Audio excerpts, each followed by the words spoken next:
Olá, olá pessoal, sejam bem-vindos. Nesse vídeo nós vamos continuar falando sobre semântica lexical e vamos falar sobre um fenômeno lexical específico que é a sinonímia. Eu sou o professor Harrison. Se você é novo no canal, ele está organizado em playlists para você encontrar os temas de linguística que mais lhe interessam. Nessa playlist nós temos falado sobre semântica lexical, que é uma área de estudos voltada para o significado dos itens lexicais, para o significado das palavras. Há outros tipos de semânticas voltados para o significado de outros elementos, mas nessa playlist o foco é na lexical. Algumas questões com as quais as semânticas do tipo lexical trabalham são: quais são os significados da palavra ou das palavras? Quais as relações de significado entre as palavras? Qual a história do significado das palavras, a mudança linguística pela qual elas passam? Dito isso, para falar de sinonímia, nós temos que entender que sinonímia é um tipo de relação de significado entre palavras diferentes. Ou seja, nós temos uma palavra 1, nós temos uma palavra 2 e existe algum tipo de relação entre elas. Nós nunca temos sinonímia se não tivermos pelo menos duas ou mais palavras numa relação. A definição de sinonímia ou de sinônimos é simples. Sinonímia é um fenômeno que envolve palavras possuindo o mesmo significado. Para alguns exemplos simples, briga e luta são sinônimos, saber e conhecer são sinônimos, branco e alvo são sinônimos, favorável e benéfico são sinônimos. Porém, a história não é tão simples assim como parece à primeira vista. Mas antes de complicarmos a situação, vamos tentar entender o fenômeno da sinonímia nos termos de Saussure. Saussure fala sobre o signo linguístico e signos linguísticos. Os signos linguísticos são compostos por significante e significado. Então, sinonímia, nos termos de Saussure, tem a ver com a situação em que nós temos dois ou mais signos. Cada um desses signos tem o seu próprio significante. Esse significante é naturalmente diferente. Nós temos sons diferentes, uma estrutura sonora diferente para cada um desses significantes, mas nós temos o mesmo significado. Para o par, saber e conhecer, a estrutura sonora do signo saber é o significante. A estrutura sonora do signo conhecer é outro significante. Mas esses dois signos, saber e conhecer, possuem um mesmo significado. Mas, como eu disse, as coisas não são tão simples assim. Por quê? Porque as línguas tendem a não possuir sinônimos perfeitos. Porque as línguas não precisam de mais de um elemento para expressar exatamente a mesma coisa.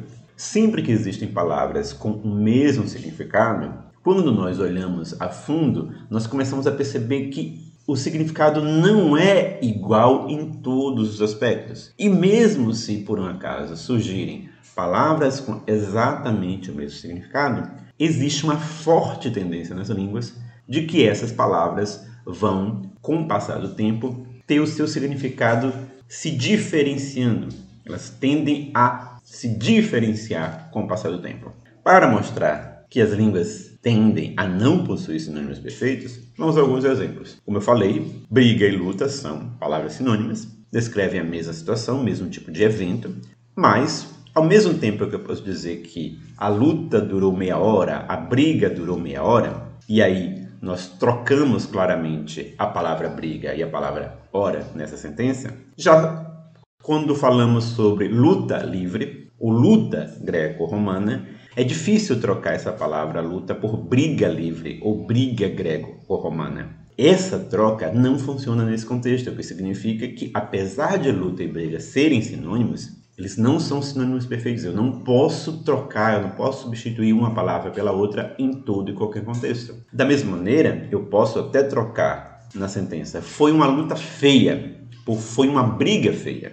Mas eu não sei vocês, mas na minha interpretação foi uma luta feia e foi uma briga feia não tem exatamente o mesmo significado. Foi uma luta feia me dá uma ideia de que a luta foi esteticamente desagradável, como se nós estivéssemos assistindo uma luta como esporte, mas os dois lutadores não soubessem lutar direito e esteticamente a briga foi feia, foi desagradável, foi atrapalhada, como se eles não soubessem como lutar, como brigar entre si. Mas, para mim, foi uma briga feia. A primeira interpretação é de intensidade da briga. Que a briga foi feia no sentido de que ela foi muito intensa, que eles se machucaram bastante, que foi além do esperado em termos de agressividade.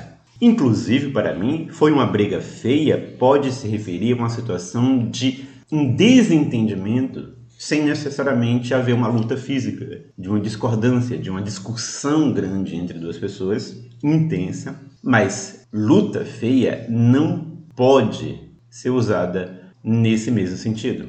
Para mais um par de exemplos, saber e conhecer são sinônimos, e nós podemos falar alguma coisa como eu conheço esse assunto, eu sei esse assunto, e nesse contexto nós estamos trocando a palavra conheço e a palavra sei um pelo outro nessa sentença, então nós claramente estamos expressando o mesmo significado, mas eu posso dizer eu conheço essa pessoa, mas eu sei essa pessoa é muito ruim.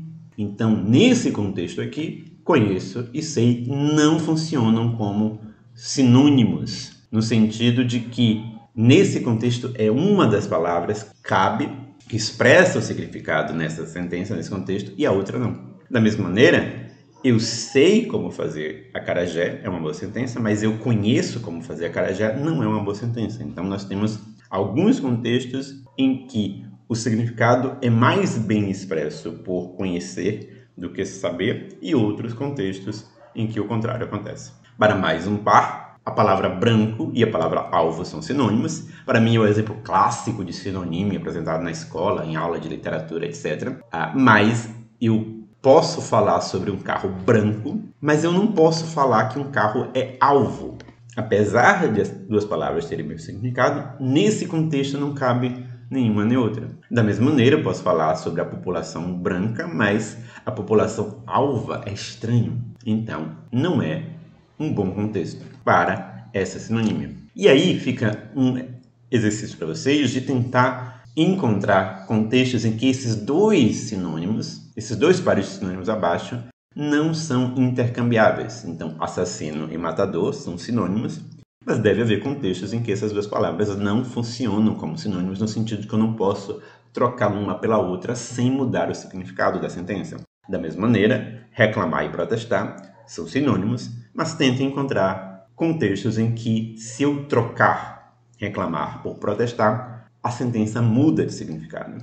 Dito isso, nós podemos voltar para aquela comparação com Saussure, em que sinonímia são casos de signos linguísticos que têm significantes diferentes, mas o mesmo significado, e ver que a situação é mais complexa. Por quê? Porque toda palavra é polissêmica, ou seja, toda palavra tem não apenas um significado, mas tem um conjunto de significados relacionados. Então, ao invés daquela representação aqui, nós deveríamos ter uma representação desse tipo. Um signo linguístico 1, um signo linguístico 2.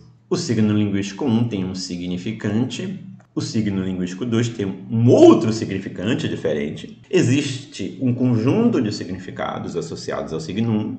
Existe um outro conjunto de significados associados ao signo 2. E uma sinonímia é quando pelo menos um dos significados do signo 1 também é significado do signo 2. Quando os signos linguísticos diferentes compartilham pelo menos um significado. Não é um caso em que há correspondência total de significado.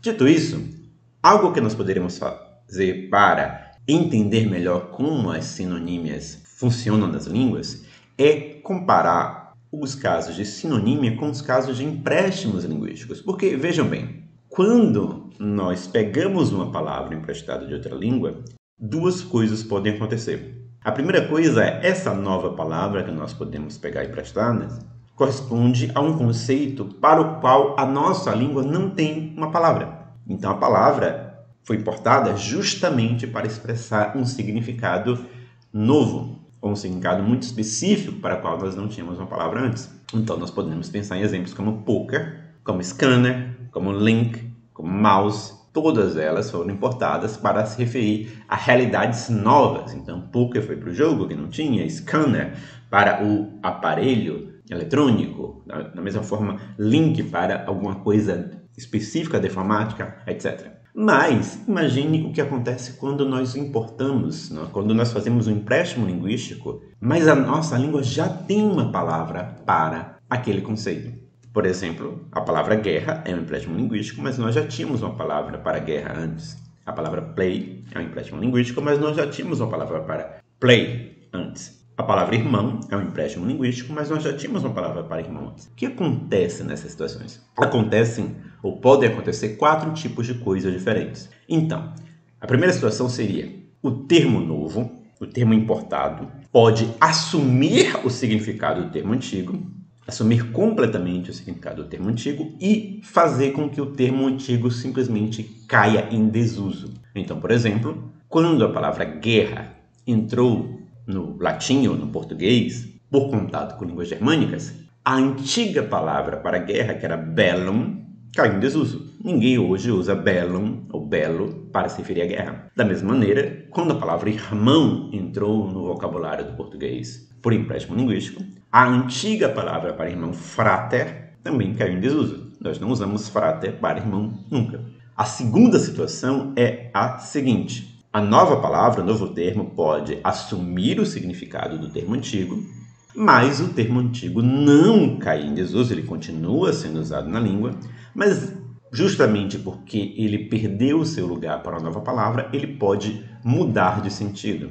Então, quando a palavra branco entrou no português, na língua portuguesa, no latim, a palavra para branco já existia alvo, mas o que aconteceu? Houve um deslocamento do significado de alvo. Alvo agora não significa as mesmas coisas que significava antes, ela reduziu de significado. Da mesma maneira, quando essa palavra aí, entrou no português, a antiga palavra para designar esse conceito era essa outra aí, que está na tela, e ainda é no português europeu, mas houve um deslocamento de significado da palavra antiga com C, e agora a primeira palavra com B significa o que a outra significava e a segunda palavra com C significa alguma coisa bem mais específica. Para uma terceira situação, o que pode acontecer é as duas palavras vão também continuar, mas ao invés de o novo termo assumir exatamente o significado do termo antigo, o novo termo pode assumir um significado específico, pode ser um significado especializado, enquanto o termo antigo mantém o significado antigo.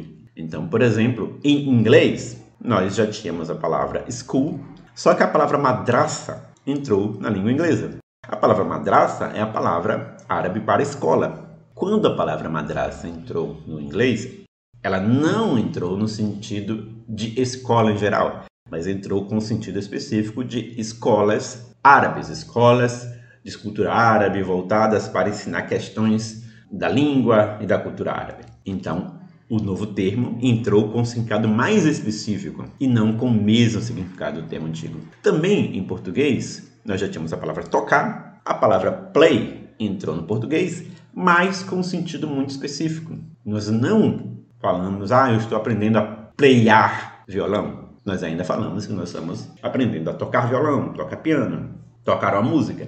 E play assumiu um significado muito específico, voltado ao ato de dar um comando em um eletrônico, um meio digital para algo tocar. Então, dar o play, dar o início no processo de alguma coisa tocar. Uma quarta situação é quando tanto o novo termo quanto o termo antigo acabam mudando de significado, assumindo um significado ligeiramente distinto do significado original. Então, por exemplo, na língua indígena Wapihana, havia a palavra dare para pai ou tio paterno, ou seja, para o pai ou para o irmão do pai, e entrou nessa língua a palavra papai por empréstimo do português. E houve um deslocamento de significado. A palavra papai entrou não com o significado de pai, mas com o significado de tio, usado em vocativas, ao mesmo tempo que a palavra dare mudou de significado, deixando de ser usada para pai e para irmão do pai, e passando a ser majoritariamente usada apenas para pai. Então houve um deslocamento do significado dos dois elementos. Da mesma maneira, em português, nós já tínhamos a palavra desenho, entrou em português a palavra design. E a palavra design e a palavra desenho não são sinônimos, não abrangem as mesmas situações, mas a palavra desenho teve uma redução do seu significado, Em alguns contextos, design assumiu. Então, nós falamos de design de interiores, nós não falamos de desenho de interiores, falamos do design de um projeto, quando antes poderíamos falar do desenho de um projeto. Então, houve um deslocamento do significado de ambos os termos. Antes de terminarmos, nós podemos apontar algumas dimensões, alguns aspectos do significado em que os sinônimos acabam se diferenciando uns dos outros. Então, por exemplo, quando nós temos palavras que são sinônimas, uma coisa que pode acontecer é que um desses termos acaba tendo um sentido um pouco mais geral do que o outro. Então, entre comercializar e vender, o termo comercializar é mais genérico, mais amplo do que o termo vender. Entre a palavra assento e a palavra cadeira, o termo assento é mais geral do que a palavra cadeira. Uma outra coisa que pode acontecer é que um dos sinônimos é mais intenso do que o outro, tem um sentido mais intenso. Então, repudiar e recusar, repudiar é mais intenso, enganar e mentir, enganar é mais intenso, perseguir e seguir, perseguir é mais intenso, pavor e medo, pavor é um termo muito mais intenso do que medo, ferrar e prejudicar, também ferrar é mais intenso do que prejudicar, e gênio e talentoso, o termo gênio é mais intenso do que o termo talentoso. Outra coisa que pode diferenciar sinônimos é que um termo acaba sendo mais emotivo do que o outro. Fofo é mais emotivo do que agradável. Lindo é mais emotivo do que bonito.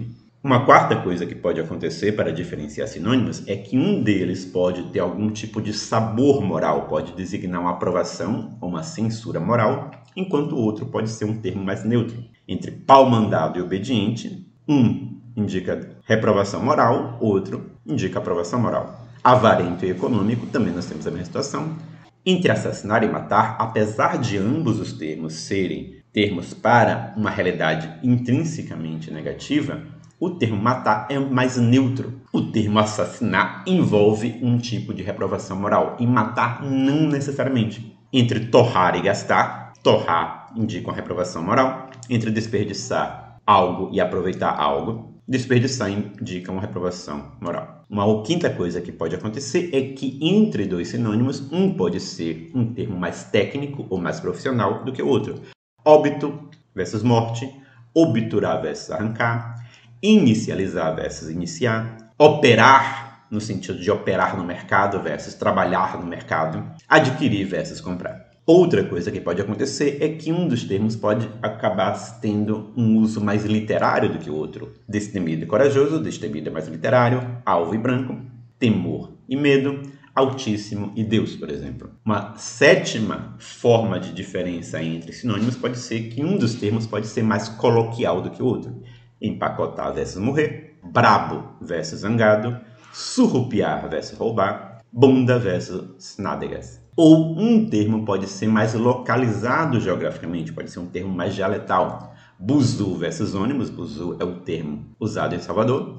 Trocador versus cobrador, trocador é o termo utilizado em alguns locais para quem cobra dinheiro no ônibus. E por fim, um dos sinônimos pode pertencer à linguagem infantil e o outro à linguagem geral. Au-au versus cachorro, papai versus pai, dodói versus doente. Então, essas são várias formas como os sinônimos podem se diferenciar entre si, dada essa realidade de que as línguas tendem a não possuir sinônimos perfeitos. Nós ficamos por aqui. Se você gostou do vídeo, curta, comente, compartilhe, inscreva-se ou torne-se membro do canal. Até a próxima e Deus abençoe vocês.